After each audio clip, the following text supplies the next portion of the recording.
बचाओ, ममता हटाओ, कन्या बचाओ, कन्या।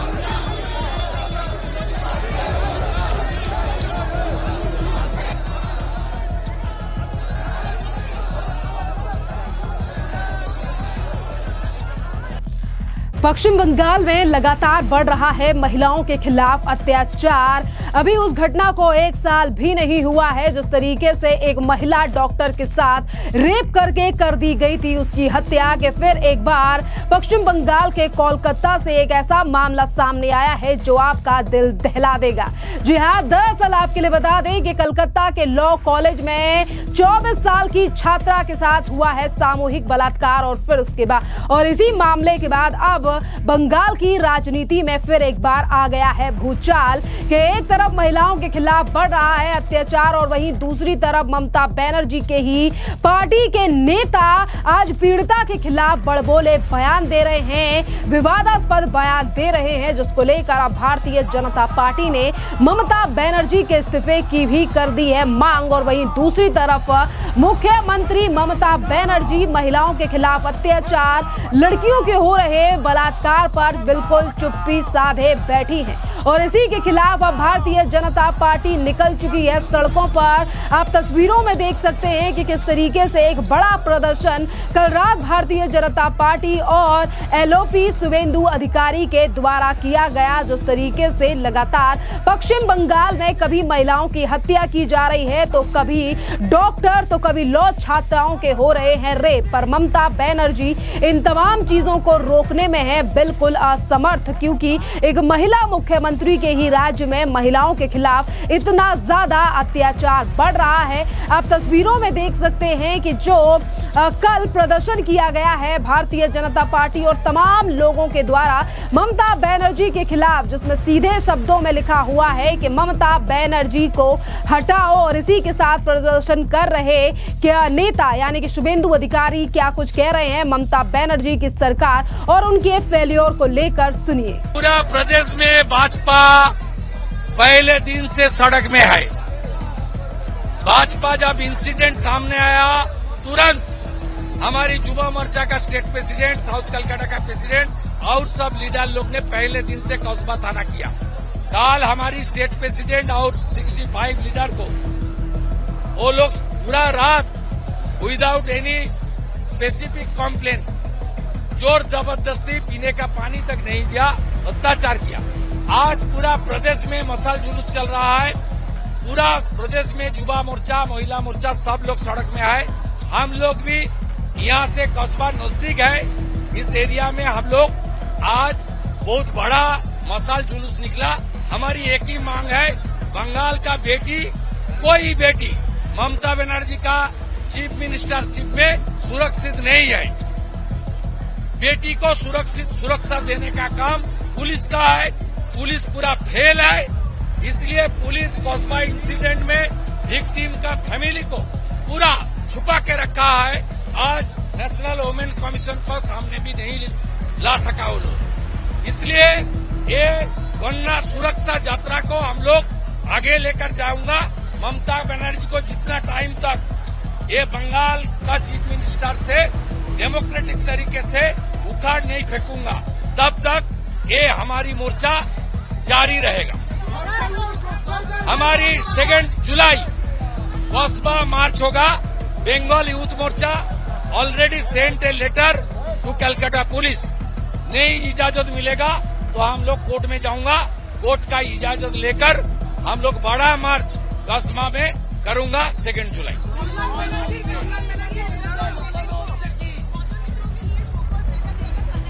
Don't divert the issue. Don't divert the issue. TMC knowing fully well they are creating confusion. Don't divert the issue. Issue is very simple. Protect our girl in West Bengal. Protect our sister in West Bengal. Our sister and our girls are not safe under the hand of Mamata Banerjee and her puppet police. देखिए, इस पूरे मामले पर जहां एक तरफ लगातार पीड़िता के न्याय के लिए मांग की जा रही है, तो वहीं दूसरी तरफ ममता बनर्जी की चुप्पी कई तरीके के सवाल उठा रही है, क्योंकि जिस तरीके से अब लगातार चीजें सामने आ रही हैं, वहां पर यह भी आरोप लगाया गया है कि जिन आरोपियों ने 24 साल की लॉ छात्रा का रेप किया है, वे तमाम लोग, यानी कि ये जो आरोपी हैं, ये टीएमसी के ही लोग हैं और ये टीएमसी से संबंध रखते हैं। और इन्हीं तमाम चीजों पर एक फैक्ट फाइंडिंग टीम भी बनाई गई है, कमेटी बनाई गई है, जिसमें भारतीय जनता पार्टी के नेता मीनाक्षी लेखी भी शामिल हैं और आज सवेरे ही वो कलकत्ता पहुंच चुकी हैं। सुनिए क्या कुछ कह रही हैं मीनाक्षी लेखी, जो कि फैक्ट फाइंडिंग कमेटी का हिस्सा है। शासन को जानते हैं, मेरे साथ डॉक्टर साहब भी हैं जो खुद कमिश्नर ऑफ पुलिस रहे हैं, तो जो प्रशासन को समझता है और जानता है, वहां पर जनता की मांग और जनता से संपर्क अनिवार्य है। और जो प्रशासन में रहकर जनता की आवाज नहीं सुनता और जनता से बात भी नहीं करता, तो वही जो है प्रशासन के खिलाफ ही काम कर रहे हैं। वो जनता की लोकतांत्रिक आवाज नहीं सुनते और काम नहीं करते। वो हमें आज दिन भर में पता चलेगा, क्योंकि हमारे कार्यकर्ताओं ने कमिश्नर ऑफ पुलिस और चीफ सेक्रेटरी और जो कॉलेज की अथॉरिटीज हैं, उन सबसे समय मांगा है बातचीत करने के लिए और समझने के लिए कि क्या कार्रवाई हुई और कहां तक पहुंचे हैं। और अभी हम जा रहे हैं, तो देखते हैं कि उसका क्या होता है। उसके बाद आपसे दोबारा संपर्क करेंगे। नहीं, हमें ये कोई सूचना नहीं है और कोई भी आधिकारिकता से ये सूचना हमारे पास नहीं पहुंची है। हमारे सब कार्यकर्ता जो है वो यहाँ पर हैं और जैसा होगा हम आपको बताएंगे, पहली चीज। दूसरी चीज, एक ऐसा प्रशासन जिसने लगातार, आप बार बार देखिए, बार बार महिलाओं के साथ इस प्रकार का व्यवहार हो रहा है, जहां पर एक महिला मुख्यमंत्री है। और अगर प्रशासन को हमारे जैसे लोगों से मिलने का समय नहीं है, तो वो लोग क्या कर रहे हैं ये हमको नहीं मालूम, हम आके पता करना चाहते हैं। देखिए, एक तरफ लगातार पीड़िता के न्याय के लिए अब कलकत्ता की सड़कों पर फिर एक बार जनता की भीड़ लगी हुई है और ममता बनर्जी से सवाल पूछे जा रहे हैं। और वहीं दूसरी तरफ ममता बनर्जी की पार्टी के वरिष्ठ नेता किस तरीके से विवादास्पद बयान दे रहे हैं उस पीड़िता को लेकर, जो खुद ही, यानी कि उस पीड़िता को लेकर जिसका रेप किया गया है, जिसके न्याय के लिए आज पूरा बंगाल ममता बनर्जी से सवाल कर रहा है। और वहीं दूसरी तरफ किस तरीके से ममता बनर्जी ऐसे नेताओं को अपनी पार्टी से नहीं निकालती हैं। कि देखिए, एक तरफ पश्चिम बंगाल में इस तरीके से लगातार चीजें हो रही हैं कि जो ममता बनर्जी की सरकार पर सवाल खड़े कर रही हैं कि एक महिला मुख्यमंत्री जो ये कहती है कि हमारे यहाँ पर महिलाएं सुरक्षित हैं, हम महिलाओं के लिए तमाम काम कर रहे हैं, और वहीं से हर दिन इस तरीके की खबरें आती हैं कि कभी महिलाओं के रेप कर दिए जाते हैं। और ये पहला कोई मामला नहीं है जब ममता बनर्जी के ही पार्टी से जुड़े हुए लोग जो हैं वो निकलकर सामने आ रहे हैं। देखिए, आपके लिए बता दें कि जैसा कि मैंने शुरुआत में ही जिक्र किया कि ममता बनर्जी के पार्टी के नेताओं की अब गरिमा इतनी ज्यादा गिर चुकी है कि वो पीड़िता को लेकर ही बयान दे रहे हैं। तृणमूल विधायक और पूर्व मंत्री मदन मित्रा ने भी विवादास्पद बयान देते हुए कहा है कि अगर वो लड़की, यानी कि जिस महिला का, जिस लड़की का रेप हुआ है, उसको लेकर टीएमसी के नेता कह रहे हैं कि अगर वो लड़की यूनियन रूम में जाती ही नहीं तो ये सब नहीं होता। अगर वो अपने दोस्तों को साथ ले जाती या किसी को बता देती तो ऐसा नहीं होता।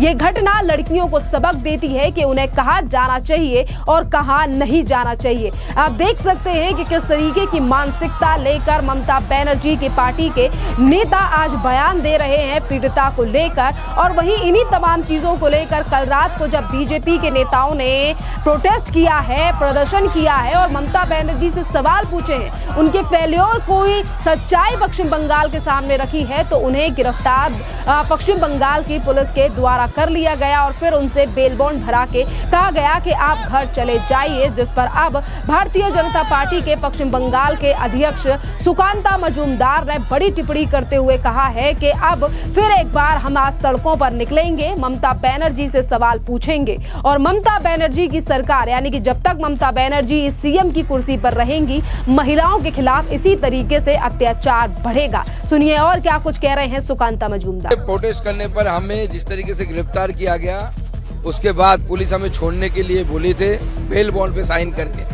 हमने इसका विरोध किया और पूरी रात लाल बाजार में हमने बिना साइन किए हमने रात वहां पे रहा और हमारे साथ 32 कार्यकर्ता भारतीय जनता पार्टी के वो भी पूरी रात लाल बाजार में रहे। और जब सरकार सोती है, जब पुलिस सोती है, तब किसी ना किसी को जागना पड़ता है। तो जगने का काम भारतीय जनता पार्टी ने शुरू किया है।